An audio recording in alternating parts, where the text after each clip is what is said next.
Moving along to story number 2. This story is all about children's toys because unfortunately the inevitable has occurred. In previous editions of the Rolling Stone, we've talked about how children's entertainment has now pretty much gone all woke. A few weeks ago, we were talking about Netflix's series, The Babysitter's Club, in which the 4th episode of the first season was all about programming kids for the trans ideology. And before that, there was Out, Disney Pixar's animated short, which featured, OMG, Disney's first openly gay protagonist. And now, this wokeness has entered into children's playtime, not just entertainment, when they put on the tube, but actual playtime. Because Mattel, which is the company that owns and produces Barbie, has created a new Barbie set, which is, get ready for this, Barbie 2020. Yes, Barbie is now running for president. You have the candidate, who, of course, happens to be a black Barbie. Then you have the campaign manager, who's the brunette. You have the campaign fundraiser, who's the classic blonde Barbie. And then you have the voter, the auburn hair, kind of olive complexion Barbie. Maybe she's Hispanic Barbie. Hispanic Barbie, I'm sorry. You are regulated to a mere voter. You are simply the face that the campaign is desperately trying to get your vote from. Okay, they're trying to separate you from your vote, and they are willing to say and do anything to do that, as most political campaigns are. And the website itself on Mattel, it is set up almost like a faux political campaign website. I mean, it is almost freaky, okay? It even says, she should run. There's a section, she should run, Barbie should run. Barbie has teamed up with She Should Run to encourage girls to use their voices, to advocate for what matters to them, while equipping them with tools to help them get involved and effect change. And this is why this is different. Because you might have started thinking when I started talking about Barbie, which I admit is a weird subject for the Rolling Stone, but you might have thought, Nate, you've finally gone off the deep end, because didn't Barbie get into politics way, way back in 1992? And that is true. Barbie, the classical, blonde bombshell Barbie, she did run for president in 1992. The website actually here for Barbie 2020 has a little snapshot of her, and it's the classical, like I said, blonde Barbie, some sort of a cross between Marilyn Monroe and Jane Mansfield, I guess is what they were going for. But this is different. This is different because this website, where you can, the official website for Barbie, and which is, of course, now advertising Barbie 2020, it is actually telling parents how to build political ambition in young girls. Okay? So there are 3 steps, apparently, Mattel is telling us. Talk. Intentionally host conversations about why it's important to lead and how to develop her leadership skills. Introduce her to women in political leadership and point out similarities between her and the leaders she admires. That's going to be problematic if she's, a white girl, sorry to say. But how can you point out similarities between her and someone like AOC, Ilhan Omar, or Ayanna Pressley? I mean, isn't that cultural appropriation?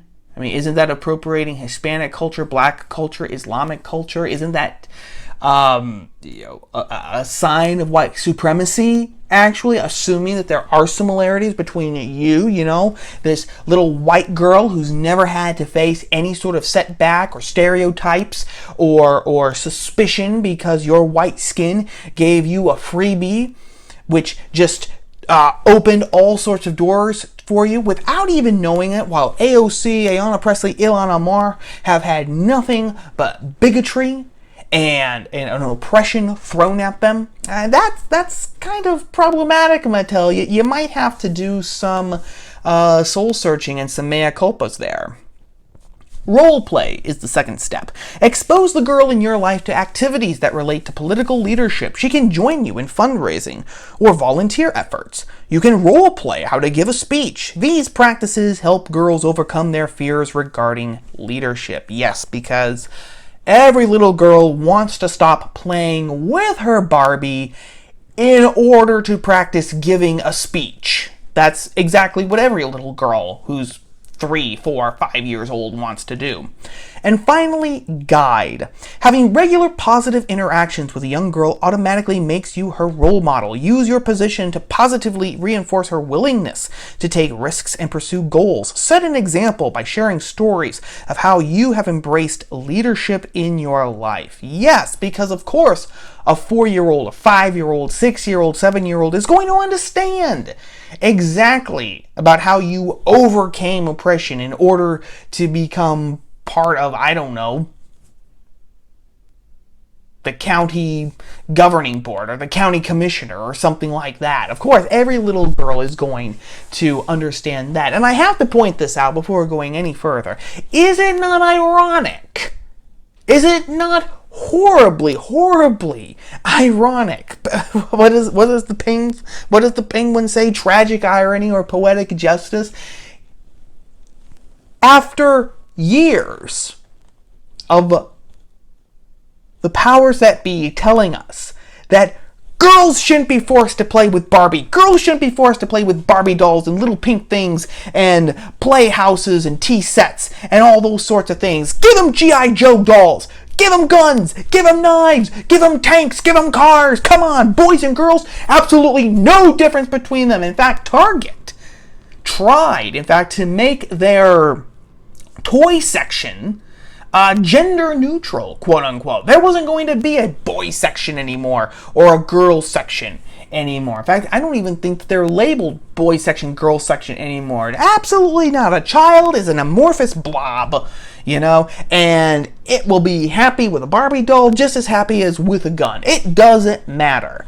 To go from that to now go to, oh my God, you've got to give your girl these Barbie dolls, because only by having these Barbie dolls will she actually understand that she can attain a role of leadership. She doesn't have to be locked in a cage in the kitchen anymore. Life is more open to her, and her horizon is much wider than just being locked into an arranged marriage and cooking in a hot kitchen 25 hours every day, and then having to make time to massage her misogynistic husband's feet every night when he comes home from work. Oh, finally, Mattel has saved us from these primitive ideas.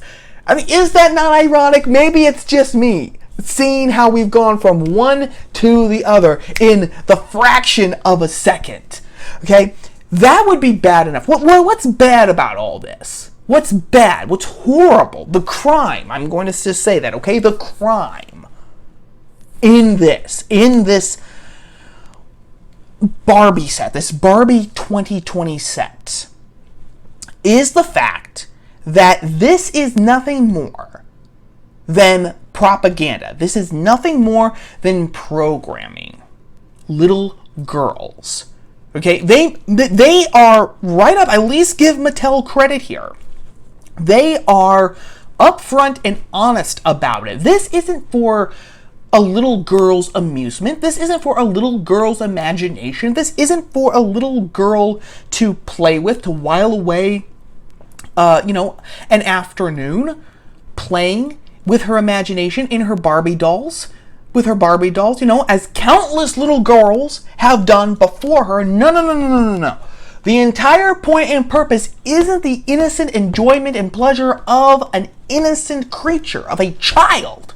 The whole point is to steer her into, hey, you want to go into politics. Hey, you want to obtain some sort of role of leadership, meaning you want to be, the dean of some college. You want to be the chief medical officer of, some place. You want to become the head honcho of a big prestigious law firm, and unless you attain that goal, your life is nothing. Your life is scum. Your life isn't worth spit.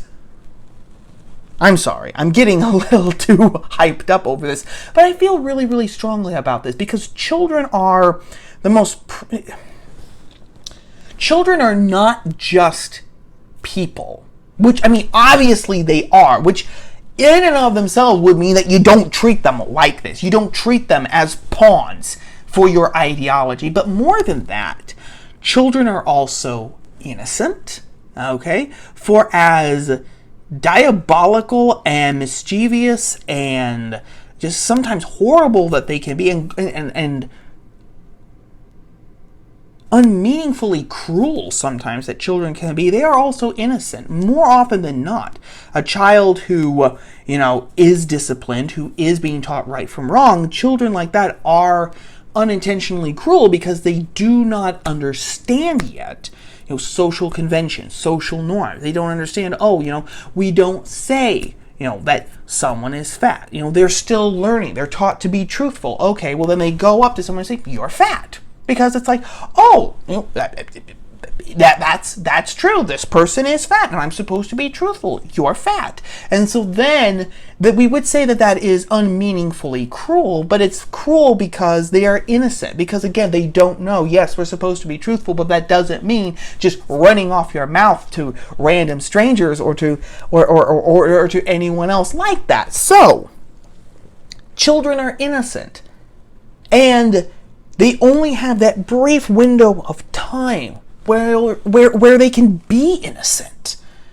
Soon enough, faster than normal people want to contemplate, the real world will come and bury its fist in their face. Okay? And that's not to say that life is horrible. That's not to say that life is miserable. But that is just the fact. Once you grow up, once you actually start gaining knowledge, then there's no going back. You cannot go back to that stage of innocence. You cannot go back to where the biggest worry you had was which stuffed animal you were going to sleep with. When your mom and your dad tucked you in at night. Okay, you can't go back to that. And that anyone would pervert that anyone would try to kill that time in a child's life faster than it already dies is monstrous. I'm just going to say it.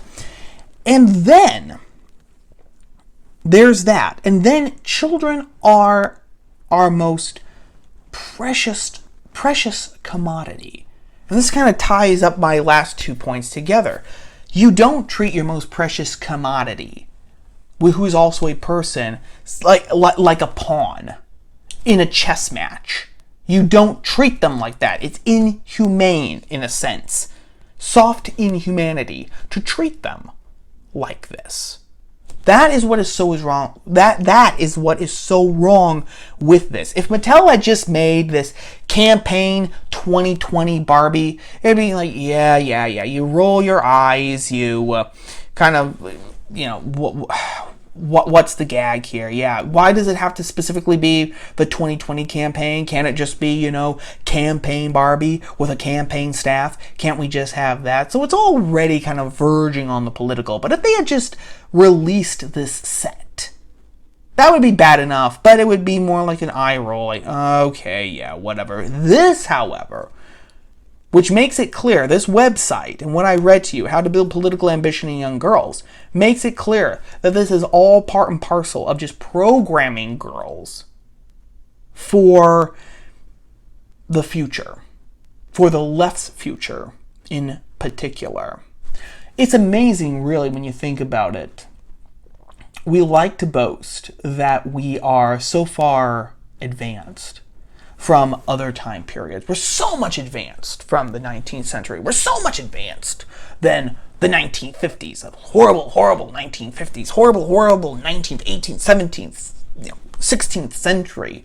Homophobic, racist, bigoted, prejudiced, misogynistic, patriarchal, etc., etc., etc. But we do the exact same thing that they did. Back then, 15th, 16th, 17th, 18th, 19th century, some children were destined to go into religion. They were destined to either become a preacher, to become a divinity professor, to become a priest, to become a monk. Other children, they were destined to become a soldier. Right from when they were born, they said, okay, you're going to be a soldier. And we rend our hair and scream to high heaven about how inhumane that is, about how horrible that is, because those people were taking the autonomy of the child. They were, and just shredding it. They did not get the child's say into what he wanted to do, what she wanted to do. They were born, and this destiny, this expectation was placed upon their shoulders immediately, and they never had a chance to do what they wanted to do. How is this different? How is this different? By taking innocent little girls, 3, 4, 5, 6, 7 years old, giving them these Barbie dolls for the express purpose of making them think that they want to run for public office. Because, of course, if you read about this on CNN, you have this. You have this saying, this from the senior vice president and global head of Barbie and dolls at Mattel, Lisa Knight. She said, quote, with less than a third of elected leaders in the U.S. being women and black women being even less represented in these positions, we designed the Barbie campaign team with a diverse set of dolls to show all girls they can raise their voices. All the girls know that because that's what the culture incessantly tells them. B, what you're doing then is saying that little girls can't have their own dreams. Okay? Little girls can't have their own dreams because a lot of the reason why, only a third of elected leaders in the U.S. are women is because a lot of women, fewer women than men, run for public office. Because fewer women are interested in running for public office. That is just a fact. The more equal that societies are, the more, in fact, gender equalities, especially in chosen professions, reveal themselves. Because when people have the power to make decisions regarding their own careers, men and women make different decisions because of how we are wired up here. What Mattel is saying, what the left is saying, the powers that be, ideologies and ideologues, etc., is saying that you don't have that luxury. We are going all the way back to the 15th century. You have a little girl, she is destined to become at the very least a congresswoman.